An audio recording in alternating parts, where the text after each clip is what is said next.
Dans un premier temps, on s'est tout simplement posé une question. Une question où l'équilibre alimentaire a primé et les convictions de chacun ont été remis à rude épreuve. On s'est retrouvés chaque soir pendant une semaine pour y répondre. Et ce soir, on va enfin répondre à cette fameuse question.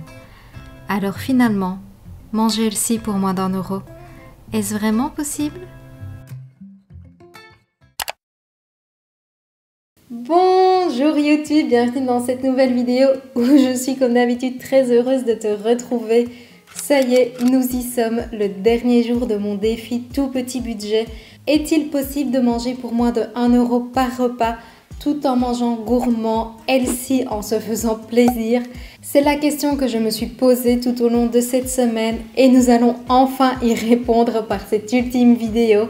Je t'ai prévu des recettes, mais des recettes tellement gourmandes, tellement cosy. Alors je t'ai mis mon petit sweat de circonstance parce que nous sommes dimanche. Si tu ne vois pas du tout de quoi je parle depuis le début de cette vidéo, je t'invite à reprendre la toute première où je te montre en fait tout le retour de course, de comment je me suis lancé ce défi. Tu trouveras également en barre d'infos toute la liste de courses ainsi que les prix. Petite précision, j'habite en Belgique. Et la plupart des ingrédients que j'ai achetés étaient en promo. C'est pour ça que certaines choses peuvent te sembler pas chères. Mais par exemple, les pommes étaient en promo à €1 au Colruyt. Donc c'est un magasin qu'on a en Belgique. Et par exemple, voilà, une semaine vient de passer. Elles ne sont plus en promo maintenant. Mais je suis sûre que dans n'importe quelle grande surface que tu peux avoir, que ce soit en France, en Suisse, au Luxembourg ou même en Belgique toujours, tu auras des fruits équivalents, toujours à un prix équivalent, que tu peux tout à fait remplacer pour toi-même réaliser ce défi si tu le souhaites. Des promos, franchement, il y en a toutes les semaines sur des articles différents et tu peux tout à fait réaliser ce défi en remplaçant des ingrédients très facilement. Bref, j'arrête de bavarder parce que j'ai de chouettes idées à te partager de recettes et on commence par ce petit déjeuner vraiment très sympa. En réalité, cette idée de petit déjeuner m'a directement été soufflée par une abonnée, donc je la remercie. Je commence par venir éplucher une pomme et la couper en petits morceaux. Dans une poêle bien chaude, j'ai fait fondre un petit peu d'huile de coco et je laisse fondre la pomme jusqu'à ce qu'elle devienne vraiment hyper gourmande, hyper fondante. J'ai utilisé le reste de riz que j'avais fait cuire avec le brocoli, donc j'avais peur que ça ait un petit peu le goût, mais au final avec le yaourt ce n'était pas du tout le cas. J'ai ensuite ajouté ma pomme cuite ainsi qu'une tonne de cannelle pour aromatiser le tout délicieusement et ça me donne un petit déjeuner avec un aller simple pour l'enfance.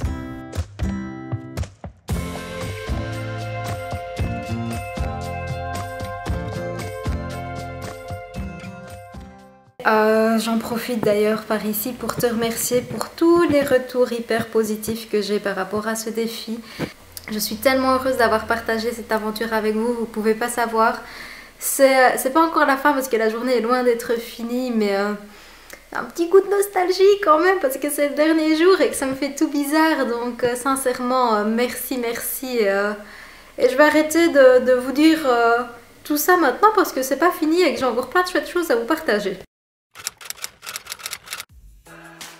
En parlant de partage, je te propose de réaliser cette recette comme un fast-food hyper gourmande. Comme il me restait des pommes de terre, je les ai tout simplement coupées en forme de frites. J'ai également coupé mon bloc de tofu en petits dés et j'ai mis en fait le tout dans un plat. Alors sincèrement, je ne me suis pas prise la tête, j'ai tout mis ensemble. J'ai mis un petit peu d'huile d'olive ainsi que du paprika.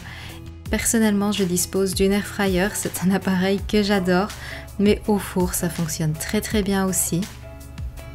Pour imiter du ketchup, j'ai tout simplement utilisé du coulis de tomate et j'ai utilisé de l'agave que j'avais dans mes placards. Vu que depuis le début du défi, j'étais en dessous du budget, je me le suis permis. Pour accompagner le tout, j'ai tout simplement râpé les 2 carottes qu'il me restait que j'ai servi avec la sauce au yaourt et des cacahuètes. Regardez-moi cette assiette. Sincèrement, est-ce qu'on pourrait dire qu'on est sur la fin d'un défi petit budget? C'est très clairement le genre de plat que je me fais en temps normal. J'ai pas du tout l'impression d'être sur la fin d'un défi. C'est hyper gourmand, hyper copieux. Les patates en frites, c'est très clairement un plat du dimanche, donc je suis hyper contente de pouvoir manger ça. Mais autant je pensais galérer, autant là je peux te dire que je me régale. Je suis hyper contente de cette fin de défi. Le goûter va juste être waouh. Et le dernier repas, je t'ai prévu un truc waouh. Donc là, je vais manger mes petites frites potatoes, voilà. Je suis très contente d'ailleurs d'avoir réussi à me faire un petit ketchup. Et à mon avis, on va se retrouver pour le goûter.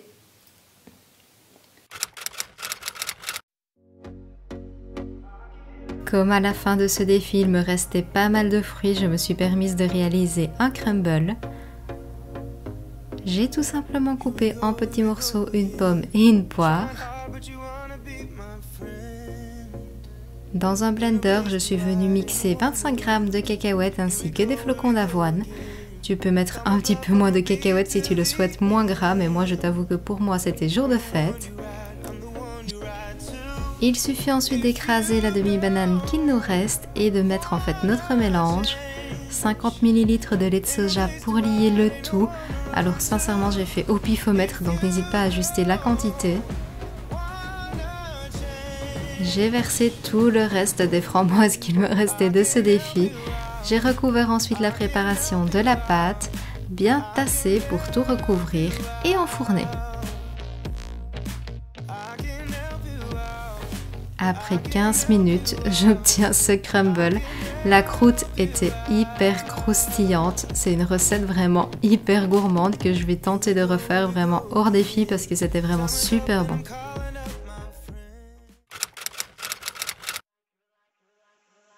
Pour la dernière recette de ce défi, je te propose des petits pains façon pizza. On commence par venir faire rissoler notre dernière boîte de lentilles dans un petit peu de coulis de tomate. Tu peux ajouter les aromates que tu souhaites, du thym, de l'origan, du paprika. On vient ensuite couper nos 3 derniers petits pains et j'éventre un petit peu le centre, tout simplement pour que notre mélange de lentilles tienne mieux. J'ai ensuite émincé mon dernier quart d'oignon et j'ai placé le tout pendant 15 minutes au four à 180 degrés. Ce dernier repas m'a fait vraiment office d'apéro dînatoire. C'était vraiment très bon et mon compagnon m'en a même piqué un tellement c'était gourmand. Ça y est, nous y sommes, le tout dernier bilan pour cette série de vidéos. Je t'affiche donc maintenant les macros que j'ai consommés pendant cette dernière journée de défi. En termes de protéines, tu peux voir que j'en ai consommé 66 grammes, ce qui est tout à fait correct concernant mon poids et mes besoins.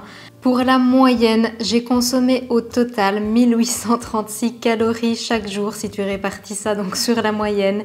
Pour les protéines, je suis à 65 grammes de protéines. Personnellement, j'ai une activité physique légère, je fais un petit peu de sport, je vais un petit peu promener mon chien, donc j'essaye d'être toujours un petit peu au-dessus. Forcément, je te recommande à toi aussi d'être un petit peu au-dessus parce qu'il faut toujours être un petit peu au-dessus du minimum recommandé, c'est la base d'une alimentation équilibrée. Et sincèrement, je trouve que je me suis plutôt pas mal débrouillée tout au long de ce défi. J'ai réussi, je trouve, à équilibrer quand même mes assiettes, à être assez créative, à te proposer des recettes plutôt sympas et originales. Je trouve que ça n'a pas été spécialement compliqué. Vraiment, je trouve que je ressors grandie de ce défi. La créativité que j'ai appris pendant tous ces plats, pendant tous ces repas, ça a été vraiment une expérience hyper enrichissante que j'ai adoré partager avec toi. Et au niveau du montage, je sais que ça n'a rien à voir avec le défi, mais je t'avoue que je suis très fière de moi d'avoir vu que j'étais capable de produire, de réaliser, de tourner, de monter des vidéos à un tel rythme aussi rapidement et où finalement ça a l'air de t'avoir quand même plu, donc je suis plutôt contente. Du coup, là maintenant, je vais te montrer tout ce qu'il me reste de ce défi, car oui, il me reste des choses et je te montre ça. Donc ici, j'ai sorti tout ce qu'il me reste. Alors en chocolat, il me reste 4 carrés de chocolat. C'est 10 grammes le carré, donc il m'en reste environ 40 grammes. En flocons d'avoine, j'avais pris 2 paquets. Là, je l'ai entamé, mais il m'en reste environ 3/5, je dirais. Ici, j'ai vraiment bien entamé le paquet de cacahuètes. Je pense que j'ai mangé plus de la moitié. Normalement, en plus des 2 poires, il me reste une pomme, mais j'ai mon compagnon qui a fait la petite souris et qui a déjà mangé une pomme ce matin. Au niveau du lait de soja, tu peux entendre, il reste vraiment un tout petit fond. C'est vraiment juste pour dire. Au niveau du riz, il me reste un sachet. Ça, c'est vraiment la chose que j'avais acheté parce que c'était dans le budget, mais que j'aurais pu me passer. C'était le yaourt soja vanille. Mais ça m'a bien aidé pour le riz au lait. D'ailleurs, c'était vraiment très sympa. Et en surgelé, il me reste un petit peu de brocoli et de chou-fleur. Donc par rapport à tout ce qu'il me reste, si pour toi en termes de calories, de macros, le défi était un petit peu juste par rapport à ce que j'ai personnellement mangé, au final tu peux tout à fait adapter les quantités par rapport à ce qu'il me reste, tu pouvais manger un petit peu plus. J'espère sincèrement que toute cette série de vidéos t'a plu. Je te remercie d'avoir été au rendez-vous chaque soir avec moi. Je sais que vous avez été nombreux à suivre ce défi assidûment. Vous avez été nombreux à commenter aussi et sincèrement ça m'a fait hyper plaisir de partager tout ça avec vous. On va donc maintenant reprendre un rythme un peu plus normal de vidéos. On se donne donc rendez-vous le mercredi et le samedi. Et sur ce, je te dis santé!